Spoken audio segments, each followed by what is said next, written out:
Olá, eu sou Gustavo Guimarães, aluno da disciplina de Física 4 da turma B, e eu vou falar um pouco para vocês hoje sobre difração de raio-x. Basicamente, nós vamos ver três coisas: aspectos importantes sobre sólidos cristalinos, depois a geração de raio-x e o efeito da difração dos raios-x nestes sólidos. Isso tem uma importante aplicação na cristalografia. Veremos ainda o tratamento prático do uso de dados provenientes da difração do raio-x, como trabalhar com eles e avaliar eles. Sólidos cristalinos. Cristais são sólidos que têm seus átomos, moléculas ou íons estruturados de forma ordenada e com periodicidade. Casos contrários a isso são denominados sólidos amorfos. Essa ordenação em sólidos constitui uma rede cristalina tridimensional, onde a menor unidade dessa rede é chamada de célula unitária. Essa rede cristalina ela pode se manifestar macroscopicamente. Assim, o sólido pode apresentar faces planas e bem arranjadas conforme a sua célula unitária. No presente exemplo, a gente vê cristais do mineral halita ou cloreto de sódio. Claramente está se manifestando de uma maneira cúbica, indicando que a célula unitária do cloreto de sódio é cúbica. Isto é um sólido iônico. Nós também temos sólidos metálicos e sólidos reticulares, que variam conforme o tipo de ligação entre seus íons, moléculas ou átomos. No presente exemplo, temos a estrutura cristalina do galho e a estrutura cristalina dos cristais de quartzo, ou dióxido de silício, ambos manifestando-se macroscopicamente. Em outros casos, nós temos sólidos que são praticamente amorfos. Eles não possuem nenhuma periodicidade ou ordenação nas suas composições moleculares, atômicas ou iônicas. Temos o caso do vidro, que também é um dióxido de silício, é uma variação, né? E o PVC, que é o policloreto de vinila. A célula unitária representativa será a mais simétrica possível e com o maior número de ângulos retos entre os vetores. A rede cristalina pode ser representada por um grupo de vetores de translação ABC, e não coplanares, como nós vemos aqui para a célula unitária cúbica. As extremidades dos vetores da célula unitária podem ser chamadas de nós. E em muitos cristais metálicos, os átomos encontram-se nos nós, como nós vemos aqui. As unidades estruturais, compostas por átomos, moléculas ou íons, podem se posicionar em diferentes maneiras na célula unitária. Neste presente exemplo, nós temos a célula unitária cúbica do NaCl, que é a face centrada, quer dizer que o cloreto ocupa tanto os nós como o centro da face da célula unitária. Nós temos ainda dois exemplos, que é a célula unitária hexagonal do cristal de sulfeto de zinco e a célula unitária cúbica do cristal de cloreto de césio. Como vocês podem ver, as unidades estruturais ocupam diferentes posições dentro da célula unitária. Existem 7 possibilidades de células unitárias: a cúbica, a tetragonal, hexagonal, ortorrômbica, trigonal, monoclínica e triclínica. Mas, se nós juntarmos essas 7 possibilidades e ainda as possíveis posições que as unidades estruturais podem ter lá dentro, nós temos o conjunto de retículos bravais, que mais precisamente são 14 possibilidades. A questão é, para uma quantidade enorme de retículos bravais e uma quantidade enorme de possibilidades que os átomos podem estar ali dentro, agrupados, como identificar o sólido? Bem, nós podemos pensar que em cada nó é possível formar planos dentro do retículo específico, no caso, agora da imagem, o cúbico. E esses planos, eles vão ser separados por uma distância d, e esses planos são de maneira periódica. Então, se cada retículo tem planos característicos, identificando o conjunto de planos de cada retículo é uma maneira de identificar o sólido. Lembrando que as arestas de cada retículo braval são definidas pelos índices de Miller, as letras H, K e L. Um passo muito importante que nós vamos ver para identificar estes planos é a incidência de raio-x sobre os mesmos. E o que mais especificamente acontece? Ao incidir um feixe de ondas eletromagnéticas por uma fenda, é possível observar que o feixe sofre efeitos de espalhamento e as próprias ondas passam a interagir entre si. Essa interação pode ser construtiva ou destrutiva, formando figuras de interferência e com intensidades diferentes. Pois bem, os raios-x são da mesma ordem que os diâmetros atômicos das células unitárias dos cristais. E é justamente por essa semelhança que o sólido cristalino poderia se comportar como uma rede de difração natural ao ser incidido por raio-x. Lembrando também que redes de difração nada mais fazem do que separar os comprimentos de ondas da luz incidida. Pois bem, mas que raio-x estamos jogando lá dentro? Para isso, nós precisamos saber como os raios-x são produzidos. Raio-x nada mais é do que a radiação eletromagnética com comprimento de onda no intervalo de 0,1 a 100 angstrom. Os raios-x podem ser gerados por um cátodo aquecido, que atinge o ânodo com elétrons em alta energia.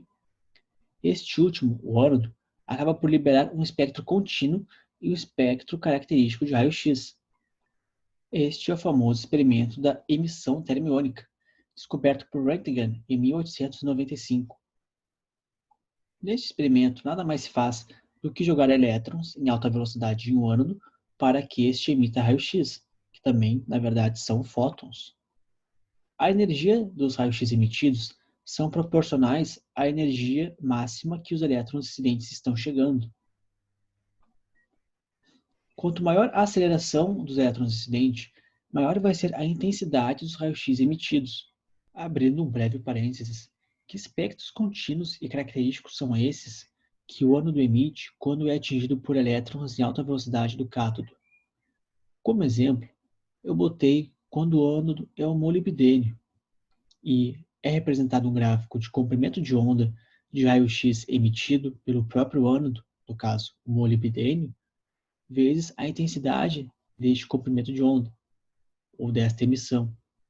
Para definir o espectro característico, nós estamos falando nada mais nada menos do que a excitação dos elétrons do próprio molibdênio quando este recebe os elétrons do cátodo em alta energia. Ao os elétrons do molibdênio serem excitados, eles atingem camadas maiores, e ao voltarem para as camadas que estavam, eles emitem fótons, emitem energia. E para o molibdênio, a energia do K-alfa representa a transição da camada L para a camada K.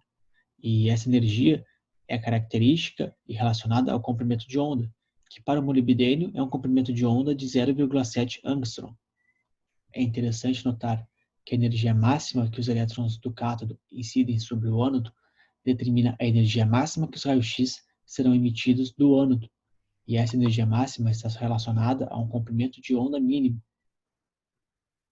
e ele depende apenas dos elétrons incidentes.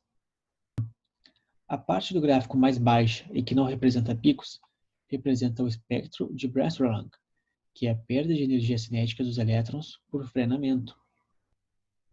Tem motivo para eu estar falando isso para vocês. É porque esses raios-x que são incididos sobre os planos dos sólidos normalmente são monocromáticos e têm um comprimento de onda bem definido. Eles precisam ter um comprimento de onda bem definido porque, basicamente, o espaçamento entre os planos do cristal e o comprimento de onda que nós estamos jogando de raio-x devem ser próximos para produzir um efeito de difração significante. Nos cristais, normalmente a distância entre os planos é da ordem de 3 angstrom ou menos. Pois bem, e que raio-x monocromático ou de comprimento de onda bem definido nós podemos usar, senão o próprio K-alfa dos ânodos que nós acabamos de ver, pois é um comprimento de onda bem definido e fácil de se reproduzir dependendo do ânodo que estamos usando. Neste caso, para ter um efeito de difração, nós vamos procurar K-alfas de metais onde sejam aproximadamente parecidos com a distância interplanar dos planos do sólido. Como acabou de ser dito, o comprimento do K-alfa dos raios X é diferente para diferentes elementos.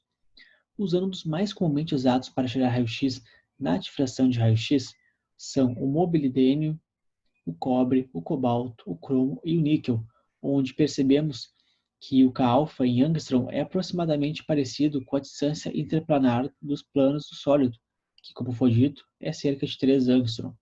Agora que já sabemos qual comprimento de onda estamos incidindo sobre os planos dos cristal e que esse comprimento de onda é igual ao K-alfa de um ânodo qualquer, vamos deduzir então a lei de Bragg.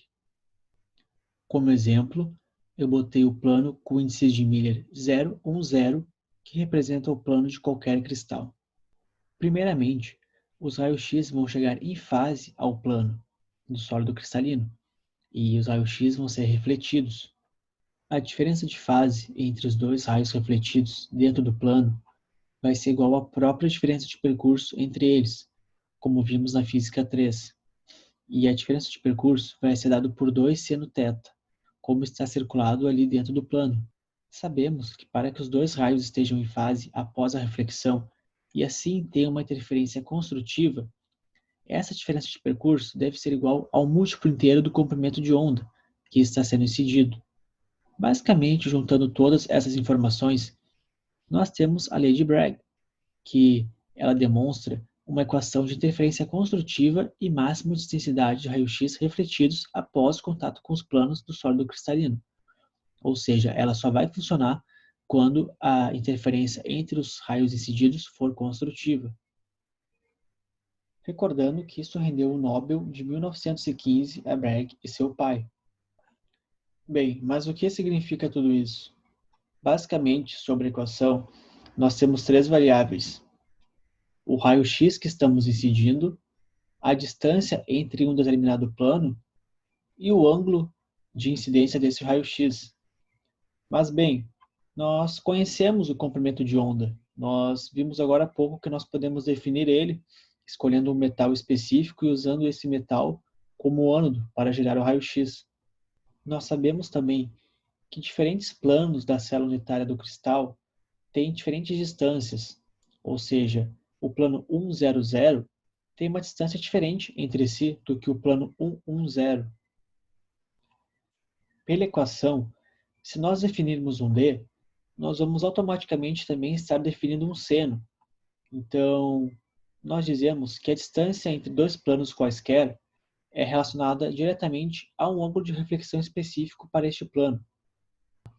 Bem, então aí está a genialidade da equação, pois se nós definirmos um Ka e nós soubermos que plano está acontecendo esses máximos de intensidade, nós já temos duas variáveis, então nós podemos achar a variável D, e vai existir uma variável D para cada família de planos existente na célula unitária. Na prática, o que a difração de raio-x faz é, com um difratômetro, ela vai definir um K-alfa qualquer. Pode ser do cobre, pode ser do molibdênio ou pode ser de qualquer outro metal. Ela vai passar todos os ângulos possíveis de incidência de raio-x neste sólido ou no cristal. Para algum desses ângulos, haverá máximos de intensidade medidos pelo detector, e são nesses ângulos que vão entrar na equação e assim é possível determinar qual distância D está relacionada aos ângulos. Para ficar mais fácil de vocês visualizarem, vamos demonstrar um exemplo, a hematita, basicamente um cristal à base de ferro e oxigênio. Ela está no sistema cristalino trigonal, e acima vocês podem ver a sua célula unitária.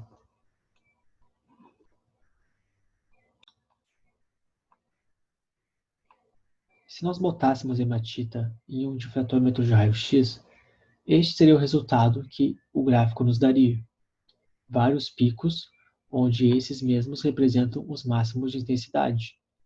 Lembre que os máximos de intensidade representam também planos possíveis na célula unitária da hematita. Para cada máximo, nós conseguimos achar o 2θ em que ele ocorre. Isto é ótimo, pois nós conseguimos botar ele na equação e já conhecemos o K-alfa utilizado. Assim, fazendo um cálculo rápido, nós conseguimos achar as distâncias interplanares D de cada um dos picos e de cada um dos planos representados no gráfico. Convencionalmente, o M é usado como 1. Um pequeno detalhe que eu vou recordar é que nesse caso o K-alfa utilizado foi do cobre, mas pela equação o ângulo está diretamente relacionado ao tipo de radiação incidida sobre o sólido. O que eu quero dizer é que se nós variarmos o K-alfa para o K-alfa de outro metal, ainda teriam picos máximos, mas eles ocorreriam em outros ângulos, em outros locais. Na prática, existem tabelas na literatura que relacionam os 2θ em que ocorrem os máximos de intensidade no gráfico com o K-alfa utilizado. Isso serve de um auxílio inicial para a identificação de um cristal. Um outro detalhe é que substâncias teoricamente diferentes podem ter picos de intensidade em pontos 2θ muito próximos, ocasionando um desafio para quem está tentando identificar a substância, como é visto aqui na magnemita e na hematita. Existem softwares que servem justamente para facilitar o trabalho, onde, recebendo os dados analisados pelo difractograma, eles buscam em seu próprio banco de dados quais as possibilidades de existência de um cristal no sólido analisado e dão todas as possibilidades e possíveis conjuntos de cristais que o sólido possui. É importante destacar que sólidos amorfos não apresentam picos no seu difractograma, justamente porque eles não possuem planos possíveis para ocorrer a difração. Eles estão totalmente desorganizados. Também é importante destacar que quanto menor a cristalização do sólido, maior o caráter amorfo dele, e também mais ruídos vão aparecer no difractograma. A descristalização pode ocorrer, por exemplo, com o aumento brusco da temperatura ou inserção de dopantes que diminuem a cristalinidade. Resumindo então o que foi visto hoje, foi os aspectos importantes sobre sólidos cristalinos, a geração de raio-x e o efeito da difração nesses sólidos. Aplicamos também aspectos da cristalografia e mostramos o tratamento prático do uso de dados provenientes da difração de raio-x para o dia a dia. Como bibliografia para o trabalho, foi consultado o livro de Fundamentos da Física, do Halliday, nona edição, volume 4, o site de Física Moderna da URGS e o livro de Química Inorgânica, de Benvenuti. As imagens foram retiradas destes sites e muito obrigado por assistir.